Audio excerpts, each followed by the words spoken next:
Shama akkam jirtan hordoftoota koo dhimma daneessummaa fi waa'ee badhaasaa fi beekamtii bulchiinsi magaalaa Finfinnee kenne irratti xiyyeeffachuudhaanan odeeffannoowwan lamaan kana tartiibaan isinii dhiyeessaa hanga xumuraatti akka waliin turtanii hordoftaniifin isin affeeraa turtii gaarii.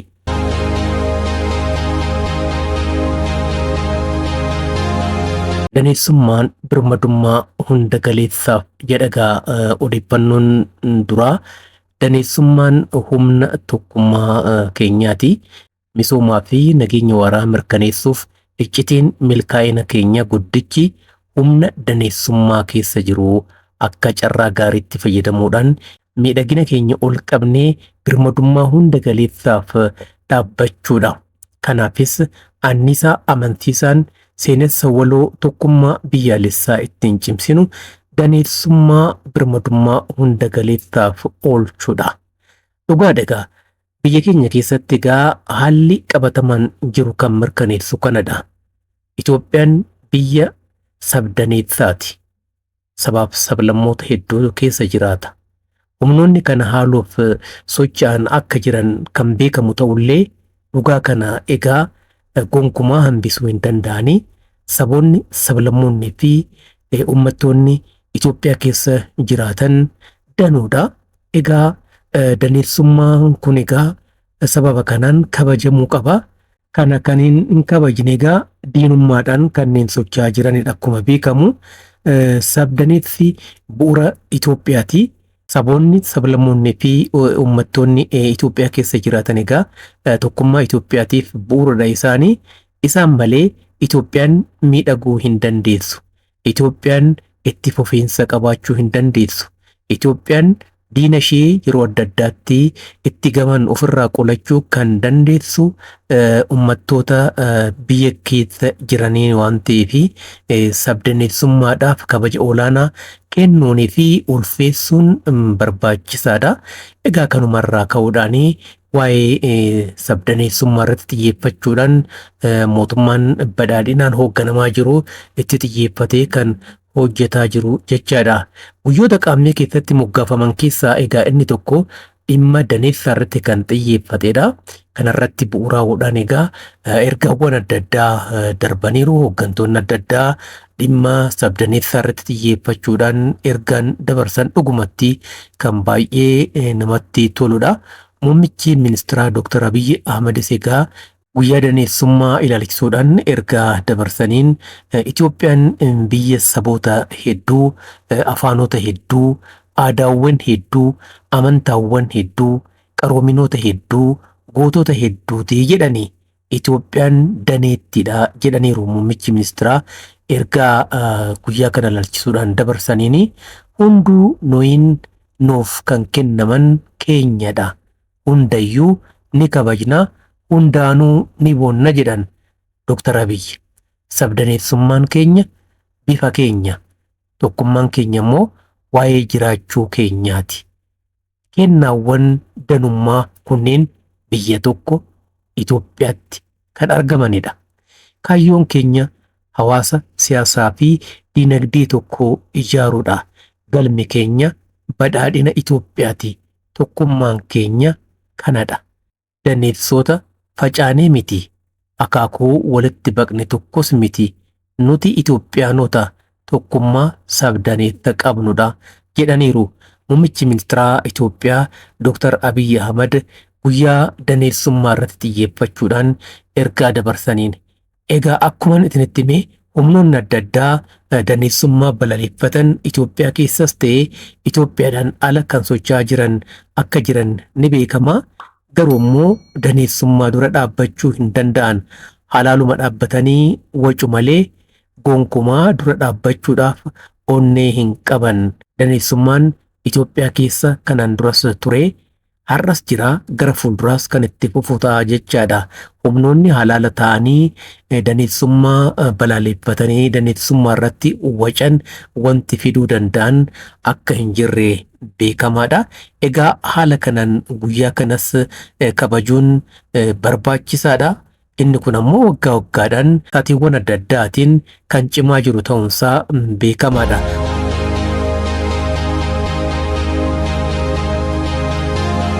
Odeeffannoo birootiin bulchiinsi magaalaa Finfinnee abbootii qabeenyaa gaarummaa mul'isanii fi dargaggoota tola ooltummaa jaalalaan uummata isaanii waliin hojjetaniin tajaajilaniif beekamtiif badhaasa kenneera. Kantiibaan magaalaa Finfinnee Adaanach Abeebee ergaa dhimma kana ilaalchisuudhaan dabarsaniin magaalaa Finfinneetti abjuu namoota hedduu guunnee akka jiraatan isinirraa abdii qabnaa jedhaniiru. Abbootii qabeenyaatiif ergaa dabarsaniini waggoota jijjiiramaa darban keessatti manneen 35,000 caalan waggaa tokko darbe keessatti ammoo manneen 7,567 ijaarree harka qalleeyyiif dabarsinee jirras jedhaniiru. Kantiibaa Adaanach egaa deeggarsa abbootiin qabeenyaa taasisaniin egaa bu'aan kun kan argamuu danda'e akka isaan mirkaneessanitti bara bajataa 2016 qofatti birrii biiliyoona 12 karaa fedhii gaariitiin qindeessuudhaan namoota saaxilamoo miiliyoona 1,200 caalan waliin nyaata qoddachuudhaan cimina keenya agarsiifneerra jedhaniiru. Maqaa abbootii qabeenyaa arjaa hojii tola ooltummaa hawaasaa irratti garaadhaa hirmaatan akkasumas immoo hooggantoota sadarkaa hundatti isin tumsanii fi qajeelchaniin maqaa lammiilee jireenyi isaanii rakkoorraa bilisa ta'een isin galateeffachuun barbaadaa jechuudhaan egaa ergaa isaanii dabarsaniiru. Kantiibaan bulchiinsa magaalaa Finfinnee Adaanach Abeebee egaa akkuma beekamu abbootiin qabeenyaa Finfinnee keessatti argaman yeroo adda addaatti waamicha bulchiinsi magaalaa Finfinnee dhiyeessuuf fudhachuudhaan garaadhaa hirmaachuun deeggarsa maallaqaa taasisuudhaan egaa lammiiwwan hedduun akka rakkoorraa baraaramaniif shoora isaanii gumaachaniiru.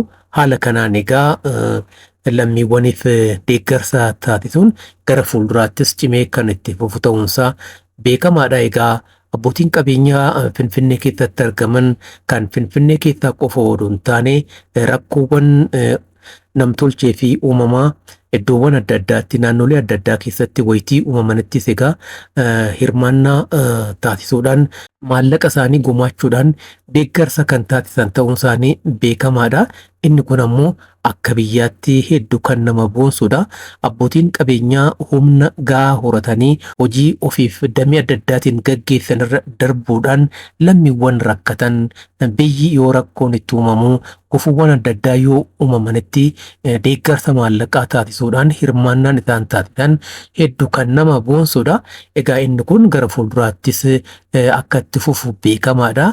Maaliif abbootiin qabeenyaa kun Itoophiyaa keessatti ta'anii haala mijaa'aa waan argataniif qabeenya horachuu danda'anii egaa waan horatan irraa immoo lammiiwwan yeroo rakkatanitti rakkoowwan hawaasa dinagdee adda addaatiif yeroo saaxilamanitti callisuun isaaniif hin ta'u waan ta'eef kanarraa ka'uudhaan waamicha bulchiinsi magaalaa Finfinnee yeroo adda addaatti dhiyeessuuf fudhachuudhaan garaadhaan waan hirmaataniif lammiiwwan hedduun rakkoo keessaa akka ba'aniif shoora isaanii gumaachaniiru.